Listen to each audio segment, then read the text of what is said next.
امام علی علیہ السلام کی خدمت میں ایک شخص آ کے کہنے لگا، یا علی، ایسا کون سا وقت ہے جب انسان دعا مانگے اور دعا وہ رد نہ ہو؟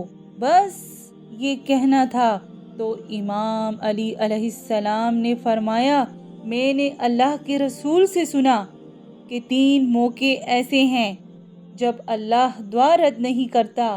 وہ پوچھنے لگا، یا علی، وہ کون سے لمحے ہیں؟ امام علی علیہ السلام نے فرمایا، جب انسان کا جسم کانپنے لگے اس وقت مانگی ہوئی دعا اللہ رد نہیں کرتا۔ دوسرا، جب دل میں اللہ کا ڈر ابھرنے لگے، اے شخص، اس وقت مانگی ہوئی دعا اللہ رد نہیں کرتا۔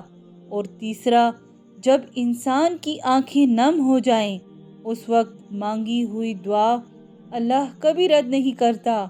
یاد رکھنا، ان تینوں حالت میں انسان کائنات کی جو چیز مانگے وہ اسے ملنے لگتی ہے، چاہے وہ صفا و مروہ جتنا سونا ہی کیوں نہ ہو۔